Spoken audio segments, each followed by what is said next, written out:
집에 비가 셉니다. 그래서 아버지가 높은 사다리를 놓고 지붕에 고치러 올라갔어요. 아들이 아래서 보니까 재밌어 보여요. 그래서 아버지께 부탁을 합니다. 아버지, 저도 올라갈래요. 아버지가 말씀합니다. 그래, 올라와 봐라. 아들이 사다리로 올라갑니다. 비가 오는 중이라 그만 발이 미끄러집니다. 덜컥 겁이 났어요. 아래를 내려다 보니까 아찔합니다. 주룩주룩 비가 내리고 철퍼덕거리는 땅이 마치 입을 벌리고 희죽 웃는 것 같아요. 아찔한 생각이 들었어요. 그때 아버지가 위에서 소리칩니다. 아들아, 밑을 보지 말아라. 위를 봐라. 다른 것 보지 말고 아빠만 보고 올라오거라. 아들은 그렇게 아버지를 믿고 아버지만 바라보면서 안전하게 올라갔어요. 여러분, 길은 어디에 있을까요? 보이는 것에 있지 않아요. 길은 우리의 마음 가운데 있습니다. 이 마음에 확신이 있으면 길이 없어도 길을 찾아 걸을 수 있다는 거예요. 하지만 많은 사람들이 방황합니다. 코로나19로 더 방황합니다. 길이 없어서일까요? 지식이나 정보가 없어서 방황하나요? 백신이 없어서일까요? 아니에요, 여러분. 사람들이 지도나 나침판이 없어서 방황하는 것이 아니에요. 믿음이 없기 때문에 갈팡질팡하는 거예요. 오늘 교회는 다니는데 믿음 생활이 되지 않으면 갈팡질팡할 수밖에 없는 거예요. 어려운 때일수록, 힘든 때일수록 우리는 믿음을 가지고 하나님만 바라봐야 되는 거예요. 잘 아시는 대로 지난 주일부터 시작된 대림절은 교회력의 시작입니다. 그래서 처음과 나중에 대해서 다른 어느 절기보다 깊게 생각할 때가 바로 이 절기입니다. 오늘 본문은 이런 시간에 처음과 마무리에 관한 말씀을 들려주고 있어요. 잘 아시는 대로 시작은 끝 다음에 옵니다. 그리고 그 끝은 하나의 완성을 목표로 해서 갑니다. 기독교의 1년은 주님을 기다리는 이 대림절로부터 시작하지만 완성을 목표로 향해 나아가는 시간이에요. 이때 더욱더 의미가 있는 시작이 될 수 있게 하는 것은 바로 그 끝이 어떠한 의미였는지를 물어보는 거예요. 여러분 스스로에게 한번 물어보셔요. 올 한 해 과연 잘 살아왔는가? 코로나19 때문에 정신없이 허겁지겁 그렇게 어리석게 살아온 것은 아닌가? 마지막 때 하나님이 믿음을 보신다 하셨는데 혹시 너무 믿음 없이 그렇게 들리는 소리에 좌지우지하며 살아온 것은 아닌가? 이러한 반추는 우리의 사역과 삶에서 필요한 것이기에 이미 지나가 버렸다고 포기해 버린다고 하면 앞으로 올 희망의 이유를 찾는 것 또한 쉽지 않은 거예요. 앞으로 오게 될 영광을 위해서 먼저 오늘의 징조들을 잘 알아야 합니다. 예수님은 앞으로 있게 될 일에 대해서 제자들에게 알려주시는데 이러한 예측을 말한 사람은 예수님만이 아니었어요. 그래서 거짓을 말하는 이들을 잘 구별해야 하고 그들을 따르지 말 것을 명하십니다. 그것은 종말에 대해서만 아니에요. 우리의 삶의 자리에서 항상 거짓과 무식을 심어주려는 사람들이 많이 있어요. 여러분 믿음의 정신을 바짝 차려야 됩니다. 앞으로 있게 될 일에는 자연의 징조도 포함됩니다. 징조는 중심이 되는 가장 큰 사건을 전제로 하는데 오늘 본문에서는 예수님께서 스스로가 이런 종말의 핵심이라는 사실을 우리에게 보여줍니다. 그래서 제자들은 두려움으로 넘어질 필요가 없다는 거예요. 오히려 보이지 않는 것들을 바라는 믿음의 삶에서 주님의 능력이 직접 임하는 것을 목격하는 증인의 보람과 기쁨을 느껴야 된다는 거예요. 그래서 믿음이 필요한 거예요.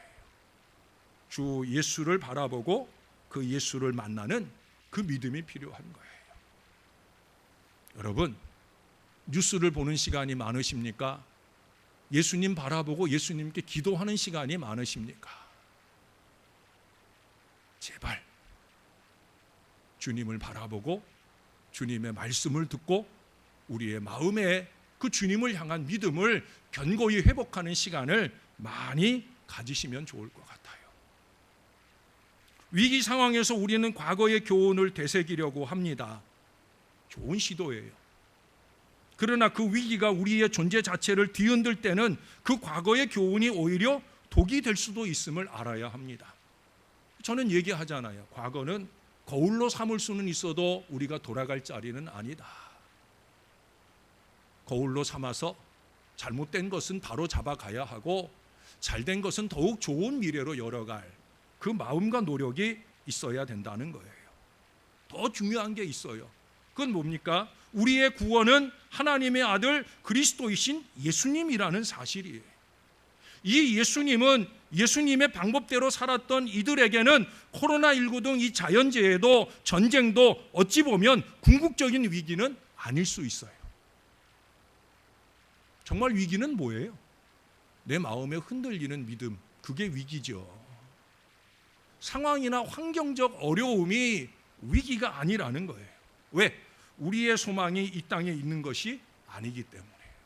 그렇죠, 여러분? 여러분들의 소망은 어디 있어요? 이 땅이 아니라 영원한 천국에 있는 줄로 믿습니다. 그런다고 하면 우리는 상황이나 환경에 따라 요동하는 사람이어서는 안 된다라고 하는 거예요. 오늘 본문도 그것을 말해줍니다. 방탕하고 술 취하는 것은 오늘을 사는 우리에게 덫과 같은 위기로 연결이 될 것이다. 34절에 말씀해요. 그리고 세상에 닻을 내리고 사는 것은 보편적이기에 거스르기가 쉽지 않다는 거예요. 그러나 닻을 잘못 내리면 덫이 되는 것을 명심해야 합니다. 세상에 발 붙이고 살 수밖에 없지만 어디에 제대로 발을 붙이고 사느냐에 따라 달라진다는 거예요. 잘못 닻을 내리면 그것이 덫이 되어서 우리의 발목을 잡고 영원한 천국의 미래로 갈 수 없도록 우리를 만들 수도 있다는 거예요. 그래서 예수님의 가르침대로 사는 이들이 많지 않은 이유가 바로 거기에 있는 거예요. 이런 세상에서 우리가 믿지 못할 것이 두 가지 있어요. 첫째는 시간입니다. 목사님, 우리가 시간 속에서 사는데 시간을 믿지 못한다니요. 여러분, 시간은 우리가 가장 확실히 의지할 수 있는 것이 아닙니다.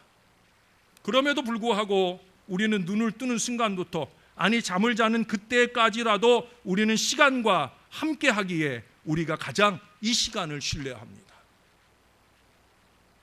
이미 아실 분은 아시겠지만 저는 시간 강박증이 있어요. 시간을 잘 지켜야 되는 것. 예?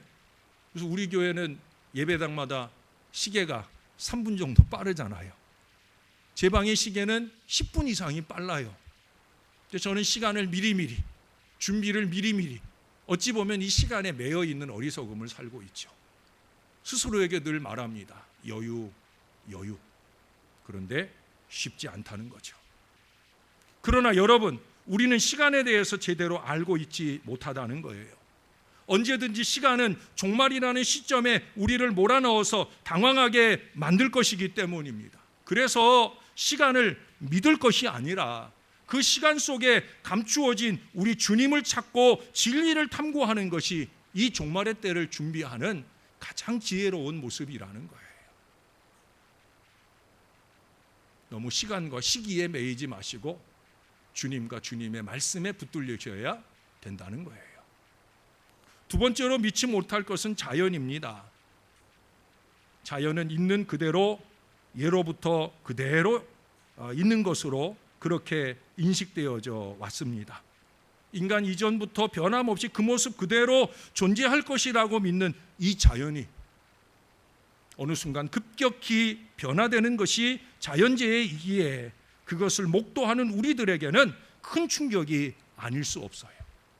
그런데 오늘 본문은 이렇게 큰 충격을 초래하는 이 자연재해도 그 자체로 종말이 아니라는 거예요. 우리 눈을 의심하게 하는 놀라운 일도 어찌 보면 가짜 징조일 수 있다는 거예요. 여러분, 수천 년의 역사를 이어오는 동안 얼마나 많은 자연재해가 있었습니까? 노아의 홍수로부터 시작된 많은 자연재해가 역사의 구석구석에 있었어요. 그때마다 사람들은 얘기했겠죠. 이것이 종말의 징조다. 그러나 그때가 다 지나갔다는 사실이죠. 그것은 다 가짜 징조로 지나갔다는 거예요. 그래서 오늘 예수님은 진정한 종말의 징조는 자기 자신임을 우리에게 분명히 보여주셔요. 결국 주님이 오셔야 그때가 종말인 거죠. 예수님은 종말의 때에 긴장하지 않고 탐욕을 즐기면서 사는 것은 마지막 때를 준비하지 못하게 한다는 의미에서 경계하고 계셔요. 또 동시에 어차피 종말이 올 거면 아무렇게나 살아도 되지 않겠냐는 이 자포자기의 심정을 갖는 것에 대해서도 경계로 받아들일 수 있음을 말합니다. 오늘을 살아갈 때 세대의 구분 없이 성별과 사회적인 위치에 관계없이 미래에 대한 불안이 엄습을 한다고 해서 자포자기하기에는 오늘 하루가 참으로 소중합니다. 징조 이전에도 기회는 끊임없이 있기 때문에, 그래서 우리 아이들이 수능을 준비하고 수능을 보고 수능 이후의 다음을 또다시 준비하는 미래를 살잖아요. 여러분, 오늘이 소중합니다. 내일 지구가 멸망할지라도 오늘 나는 한 그루의 사과나무를 심겠다라고 말했던 그 스피노자의 말처럼 우리는 그렇게 오늘의 우리의 최선을 다하는 인생을 살아야 된다는 거예요. 고난을 피하려고 하는 것이 인지상정입니다. 그러나 예수님 제자라면 감내해야만 할 때도 있습니다. 예수님은 고통을 피할 수 있다고 제자들을 안심시키신 이후에 오히려 당신은 고통의 십자가를 향해 달려가셨습니다. 다른 이들의 고통을 감소시키는 데에는 희생이 따르기 마련임을 보여주셨어요. 제자의 삶을 살기로 다짐하는 우리에게 이 대림절은 기쁨으로 기다리는 날이기도 하지만 주님을 따르려는 다짐을 새롭게 다지는 날이기도 합니다. 저는 그래서 하나님이 감동하신 새로운 명제 하나를 여러분들에게 알려드리려 합니다. 대림절은 다짐절이다. 뭐라고요? 따라해 보십시다. 대림절은 다짐절이다. 대림절은 다짐절이다. 대림절은 다짐절이에요. 매 순간마다, 매 예배마다 여러분 좀 다지셔요. 오늘 예배는 내가 영과 진리로 잘 예배하겠다. 좀 다지고 예배하셔요. 적어도 대림절이니까. 좀 더 우습게 말씀드리면 대림절은 다짐을 대리는 절기다. 안 우스워요? 저는 적어놓고 혼자 웃었는데 대림절은 다짐을 대리는 절기예요. 2021년을 위해 나는 이 교회 이런 모양으로 헌신하겠다라는 다짐을 대리는 거예요. 자원서에 적으면서 대리는 거예요. 표준말이 아니라 안 하다요? 근데 대림절하고 마치려니까 다린다고 안 하고 대린다고 할 수밖에 없었어요. 대림절은 다짐을 대리는 절기예요. 그래서 오늘 본문이 주는 종말의 교훈은 몇 가지 꼽아보면 이렇습니다. 첫째는 제가 자주 강조하는 얘기죠. 마지막이 중요하다는 거예요. 어떤 사람이나 어떤 사건이나 그의 마지막, 그의 떠난 자리를 보면 그가 어떤 사람이었는가를 가늠해 볼 수 있어요. 종말은 두려운 일이지만 오늘 36절에 보면 능히 피할 수 있다고 말씀하셔요. 이렇게 넉넉하게 피하는 것은 예수님이 알려주신 바와 같이 우리에게 좋은 결과가 준비되어 있기 때문에 가능한 거예요. 앞으로 오실 주님이 계획하신 것과 그 목적은 심판 자체가 아니라 구원이잖아요. 적어도 하나님을 믿는 저와 여러분에게는 예수님 다시 오시는 그날이 세상에는 심판의 날이 되지만 우리에게는 구원의 날이 되잖아요. 그래서 우리는 주님 오시길 기다리는 거잖아요. 자연재해와 같은 징조는 그것으로 재앙 그 자체라고 볼 수 없습니다. 징조는 그 다음에 올 것을 가늠하게 해주는 역할을 할 뿐입니다. 코로나19와 같은 불가피한 불행은 도전은 될 수 있을지언정 절대 그것으로 끝이 아니에요. 그렇잖아요, 여러분. 코로나19로 끝납니까? 아니에요. 우리는 너무 코로나19에 집착하는 사람이어서는 안 돼요. 왜? 우리는 예수 믿는 사람들이잖아요. 우리는 그 다음의 소망을 가진 사람들이잖아요. 물론 누가복음 그 앞에 21장 18절 19절에 보면 우리의 머리털 하나도 상하지 않을 것이라 말씀하셨는데, 실제로 그 말은 누구에게 한 거예요? 예수님 제자들에게 한 거예요. 근데 제자들이 상했어요, 안 상했어요? 사도행전에 보면 이 말씀대로 되지 않았어요. 제자들은 죽음을 맞기도 하고요, 지도자들은 심각한 공경에 처하기도 했어요. 그래서 예수님의 약속이 헛된 것일까? 그건 아니죠. 비록 눈으로 보이는 고난은 우리를 고통으로 몰아가지만 하나님이 보시기에 안전한 방법으로 상하지 않게 지켜주신다는 거죠. 그걸 어떻게 알아요? 제자들은 사자의 밥이 되고 뜨겁게 타오르는 불길에 다 없어지는 육신이었지만 그들의 영혼은 한터럭도 타 없어지질 아니하고 그들의 영혼의 믿음을 지키며 영원한 천국에 직행하는 은혜를 입은 줄로 믿습니다. 여러분, 코로나19로 육신이 좀 상할 수도 있겠지만은 그러나 영혼이 상하지 않은 믿음이라면 얼마나 다행이겠어요. 저는 근본에 이 고관절로 아픈 시간을 지나면서 하나님 앞에 감사한 일들을 꼽아가고 있어요. 그 중에 제일 첫 번째 감사하게 한 일은 뭐냐? 하나님, 그래도 무릎 꿇을 수 있어서 감사합니다. 제가 몇 년 전에 교통사고로 허리 어려움을 만났을 때 그때는 무릎을 못 꿇었거든요. 그게 너무 답답한 마음이었어요. 서서 기도해야 되는, 성도들을 위한 기도를 무릎 꿇을 수 없는 안타까움이 저에게 있었어요. 그래도 지금은 무릎 꿇을 수 있어서 그래서 감사한 마음이 들어요. 하나님은 그렇게 우리를 지켜주셔요. 결국 진정한 파국은 우리가 회개하지 않고 예전처럼 깨닫지 못한 그대로 살아가는 것이 더 문제인 거죠. 이를 위하여서 주님은 우선 무화과가 익어가는 것과 같은 이 만물의 마지막 목적을 이루는 때를 가늠하는 것에서 능히 피하는 길이 마련된다고 알려주고 계셔요. 시대의 징조를 보면 더욱더 정신을 바짝 차리라는 거예요. 오늘을 사는 허망한 기쁨에 취해서 열매의 속이 꽉 차는 그때를 잊지 말라 당부하셔요. 사랑하는 여러분, 마지막이 가까울수록 정신 바짝 차려야 되는 거예요. 두 번째는 종말은 현실에 영향을 미친다는 겁니다. 종말은 이 현실에도 영향을 미치는 형태가 될 것입니다. 종말이 우리와 거리가 멀어서 현실 감각이 없는 것처럼 대하는 사람들이 있죠. 그때가 되면 어차피 다 사라지게 될 텐데 지금 나와 무슨 상관이냐는 시기예요. 그러나 오늘 본문은 말씀하잖아요. 사람이 종말의 때에 지금 코로나19 시대처럼 두려워한다고 말씀합니다. 현실에 위협이 되는 일들이 나타난다. 바로 그거예요. 지금도 그렇잖아요. 현실에 얼마나 가깝게 위협이 되고 있습니까? 아주 가깝게 우리 주변에서 환자들이 자꾸 발생하면서 우리는 더더욱 조심하려고 합니다. 이런 의미에서 종말은 우리와 밀접하게 관련이 있는 일이에요. 그래서 예수님께서도 이 종말을 말씀하시는 거예요. 그러나 그 답도 종말을 대비하는 데서 시작합니다.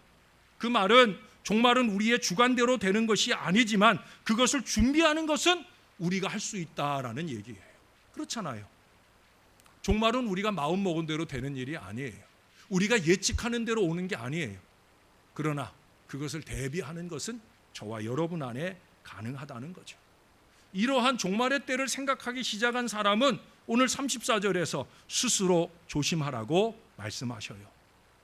내 주위에 나를 즐겁게 하는 것들이 내 잠깐의 기쁨을 무르익게는 하겠지만 참되고 가치 있는 열매를 채우지는 못한다는 것을 조심해서 지켜보라고 깨우치셔요.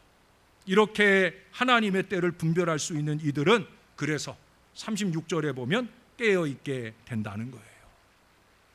깨어서 엉뚱한 일을 하거나 사리사욕을 채울 궁리를 하지 않습니다. 왜? 기도하면서 깨어있기 때문에. 그냥 깨어있는 것과 기도하면서 깨어있는 것은 분명히 달라요. 제가 어제도 부탁드렸잖아요. 저희 좌우에 기도로 깨어있는 사람들이 되어달라고. 그냥 깨어있는 사람은 잘못된 생각을 하고 세상적인 생각을 하고 잘못된 미래를 가려 합니다. 그러나 기도로 깨어있는 사람은 그 기도 속에 아버지의 뜻을 분별하고 제대로 된 믿음의 길을 잘 갈 수 있다는 거예요. 주님이 다시 오실 날을 기다리는 이 계절에 주님은 우리가 깨어있기를 원하고 계셔요. 먼저 믿은 우리가 깨어서 세상을 위해 기도하며 종말의 고통이 희망인 것을 모두에게 알리라고 말씀하셔요. 이것이 우리의 사명이고 주님이 오시는 종말의 때를 기다리는 우리의 삶이어야 된다. 이 아침 꼭 명심할 수 있어야 합니다. 세 번째로 꼽을 수 있는 것은 종말은 그것으로 끝이 아니라는 거예요. 오늘 본문도 복선으로 이루어져 있잖아요. 앞에서 한 이야기가 다시 드러내고 앞으로 할 이야기를 복선으로 말씀하고 계셔요. 이 말은 우리가 살고 있는 이 세상만 보기 때문에 종말에 모든 관심을 두기 마련이지만 하나님은 종말이 아니라 우리를 구원하기 위한 이 전체 과정을 그리고 계시며 그 구원의 드라마에서 우리가 소외되지 않기를 바라신다는 점을 잊지 말아야 됩니다.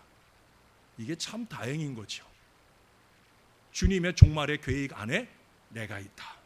우리가 있다. 여러분 이거 절대 잊으면 안 돼요.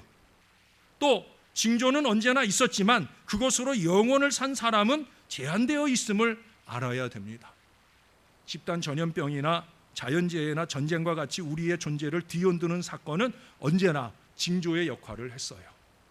그러나 종말을 개인의 영역에서 볼 때 그런 징조를 통해 궁극적인 진리가 존재해야 한다는 것을 깨달은 사람은 하늘이 주는 안식을 얻을 수 있었습니다.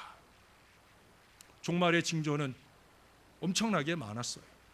1000년 전에도 패스트라고 하는 흑사병이라고 하는 전체 인구의 절반 가까이 목숨을 잃어버리는 그런 심각한 종말의 징조가 있었어요. 그럴 때 믿음의 사람들은 뭐 했느냐? 믿음의 사람들은 오히려 신앙이 깊어지는 기회가 되었다는 거예요. 저는 지금도 우리에게 그런 기회가 되었으면 좋겠어요. 세상 사람들처럼 코로나19라고 해서 그저 벌벌 떨며 믿음을 자꾸 깎아먹는 시간들을 지나는 것이 아니라 이럴 때 더 믿음으로 깨어 있어서 그래서 오히려 믿음이 깊어지는 기회가 되어야 된다. 이게 여러분들을 위해 기도하는 저의 기도의 제목입니다. 여러분 많은 영화나 드라마나 소설 등이 종말의 때를 그리고 있잖아요. 최근 들어 그런 영화들이 점점 더 많이 나오고 있어요. 대규모의 질병이 퍼져서 사람들이 죽거나 또는 인간이 아닌 좀비 같은 이 괴 생명체가 되어서 살아있는 사람을 위협하는 것으로 묘사되어집니다. 이런 장르의 문학이나 영화, 드라마들의 특징은 모든 사람이 죽는 것으로 결말이 나지 않는다는 사실이에요. 그런 영화를 보셨어요? 그런 소설을 읽어보셨어요? 여러분 대부분 그렇잖아요. 어떤 식으로든지 희망의 싹이 남겨지고 사람들은 그 희망을 중심으로 다시 살아갈 용기를 얻는 것으로 그렇게 마무리가 되어집니다. 이것은 사람들의 마음속에 변하지 않는 한 가지, 그것은 뭐냐? 희망만은 마지막까지 간직하고픈 그 간절함, 그것이 남아있다는 것을 말하는 거예요. 어쩌면 우리의 믿음이 어떤 모양이든지 신앙이 있든지 없든지 우리가 기억하지도 못하는 사이에 하나님이 주시는 소망을 기다리고 기대하고 있는지도 모릅니다. 그게 당연한 거죠. 왜? 하나님이 저와 여러분을 향한 하나님의 큰 구원의 그림 안에 우리를 갖고 계시기 때문에. 그래서 부족하고 어리석은 우리들의 그 두려움 가운데서도 하나님은 깜빡깜빡 희망의 등불을 다시 켜주신다는 거예요. 우리는 누구보다 그 소망을 굳건히 간직한 믿음의 사람들이 되어야 합니다. 자, 빠르게 네 번째로 가겠습니다. 이 종말의 때의 모든 인류는 서로 연결되어 있다는 것을 여러분 기억하시기를 바라요. 종말의 때에는 모든 민족, 모든 사람이 종말의 화 아래 놓이게 되어집니다. 지금 코로나19의 이 재앙도 그렇잖아요. 중국 한 구석에서 시작되고 거기서 마무리되어지기를 소망했지만 결국 이것이 전 세계의 위기와 재앙이 되고 있어요. 글로벌 시대다 보니까 어쩔 수 없는 거예요. 그렇게 세계는 하나입니다. 역사를 통해 볼 때 하나님은 이방 민족을 들어서 이스라엘을 경고하셨잖아요. 이스라엘을 심판하는 막대기로 아수르를 쓰시고 바벨론을 쓰면서 그렇게 하나님은 이미 오래전에 세상은 하나다라는 교훈을 주셨어요. 이건 무슨 얘기냐? 모든 민족을 긍휼히 여기고 이때를 지혜롭게 이기도록 구원으로 이끌어야 하는 사명이 여전히 우리에게 있음을 말씀해 주는 거예요. 너나 없이 다 어려우니까 그저 나 하나 어려운 거 거기에 너무 절절매고 살지 말고 오히려 온 세상에 복음이 전파되어야 그때야 끝이 온다, 종말이 온다 말씀하셨던 예수님의 말씀을 이루는 건강한 성도, 건강한 교회들이 되어야 된다는 거예요. 여러분 작년 여름 잘 아시죠? 제가 7월 달에 많이 아프고 힘들었는데도 불구하고 8월 달에 몽골과 약속한 대로 몽골 예수은혜교회에 처음에 제가 가서 집회를 하고 그 다음에 우리 교인들이 와서 같이 함께 그 교회와 그 교회의 사역들을 섬겼어요. 그때 제가 집중해서 노력했던 일이 뭐냐면 평신도 리더십을 세우는 거예요. 선교사님 네 분만 너무 힘들고 어려워서 거기 세워진 리더와 헬퍼들을 좀 더 잘 세워주는 일에 제 마음과 관심을 두고 기도하고 노력했어요. 또 그들의 가정들도 신방하는 일들도 기꺼이 감당했어요. 마지막 일정이 마무리될 때는 그분들을 모셔놓고 식사를 대접하면서 그분들이 그때 저에게 그러더라고요. 목사님 내년에도 꼭 와주세요.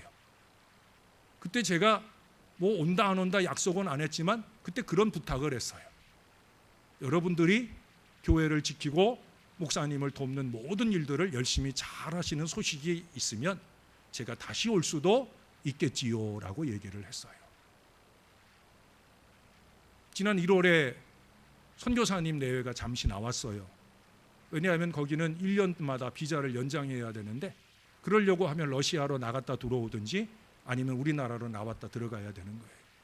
근데 비자 연장하러 나왔던 순간에 어떤 일이 터졌어요?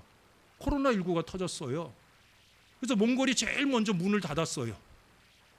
선교사님이 들어가고 싶어도 얼마나 걱정이 되겠어요. 이 어려운 때 특히 몽골은 교회 예배를 일절 못하게 막고 있었으니까 얼마나 많이 걱정이 되고 염려가 되겠어요. 근데 그래도 선교사님을 안심시키는 일들이 있었어요. 교회가 모이지 못하는 때 하나님께서 세워주신 리더십을 통해서 우리로 얘기하면 각 사랑방, 각 구역들이 각 가정들에 모여서 소규모로 예배를 지키면서 교회를 지켜왔다는 거예요. 할렐루야. 공동체적으로 모이는 성전 예배는 없지만 그룹으로 모이면서 신앙을 지탱해 오고 여기서 선교사님이 설교의 영상을 보내주면 요즘엔 좋잖아요. 그 영상을 통해서 그들이 소그룹으로 예배를 지키는 평신도 리더십을 잘 유지해 왔다는 거예요. 지난 9월에 잠시 몽골의 문이 열릴 때 선교사님은 다시 그곳으로 갔어요. 그 문을 헤집고 간신히 그곳에 들어갔어요. 지금 많은 선교사들이 나와 있어요. 굳이 이 코로나19가 어렵고 고통스러운 위험성이 있는데도 불구하고 왜 몽골로 다시 갔을까? 많은 선교사들이 지금 나와서 코로나19 때문에 막아서 못 가기도 하고 또 조금 지나고 가려고 하는 분들도 있곤 한데 우리 김근영 선교사님은 그리로 가셨어요. 거기는 지금도 영하 20도를 오르내려요. 그 동토의 땅에 왜 갔겠습니까? 마지막 때니까. 코로나19의 이 징조가 주님이 오실 마지막 징조라고 하면 그러면 마지막 사명에 깨어 있어야 하니까. 그래서 복음 들고 그 추운 땅, 그 위험의 땅 그곳으로 달려가신 거예요. 여러분, 그래서 우리는 선교하는 교회가 되어야 합니다. 우리가 갈 수 없지만 가 있는 선교사들을 향한 우리의 기도와 물질을 보내는 일에 절대로 마음을 놓치면 안 된다는 거예요. 왜? 종말의 때에 우리를 핍박할 사람이 따로 있어서 그들을 대적해야만 하는 것이 아니라 인간으로 어찌할 수 없는 하나님을 대적하는 큰 세력들 앞에서 모든 인류는 동일하게 약하고 흔들리는 존재임을 우리가 잊지 말아야 되는 거예요. 우리가 어려운 때 그들은 더 어려울 거다라는 생각을 놓치지 말아야 된다는 거예요. 이런 의식은 하나님을 대적하는 세력들을 분별하게 하고 인간이 인간을 억압하며 핍박하지 않게 만들어 줄 것입니다. 사랑하는 여러분, 온 인류의 진정한 대적이 누구인지 아는 것이 중요합니다. 그리고 그 대적을 이기기 위해 더욱더 항상 기도하며 깨어 있어야 합니다. 어느 한두 사람이 아니라 우리 모두가 함께 그 거룩한 종말을 살아야 되는 거예요. 어제 새벽에 우리 교역자들이 마라나타라는 제목의 찬양을 하나님께 올려드렸습니다. 마라나타.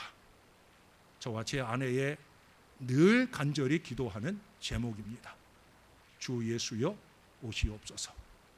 주 예수여 오시옵소서. 여러분, 이것이 두려움이 되는 인생이 되면 안 돼요. 이것이 소망의 기도가 되어야 돼요. 그게 신앙이에요.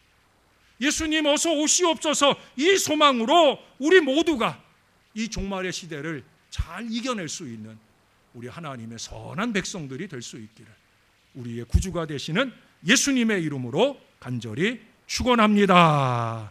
기도하겠습니다. 아버지, 어려운 때를 삽니다. 너나 없이 종말의 때가 아닐까? 코로나19가 걸려 내가 종말을 맞이하는 건 아닐까? 또 우리 주님이 이 징조로 통하여 곧 오시는 건 아닐까? 이러한 시기를 살고 있습니다. 두렵고 떨리는 마음보다 우리의 마음에 믿음을 갖게 하여 주옵소서. 깨어 믿음에 굳게 서서 강건한 기도의 사람들 될 수 있도록 우리를 꼭 붙들어 주시옵소서. 우리의 영원한 소망의 등불이 되시는 예수님의 이름으로 기도합니다. 아멘.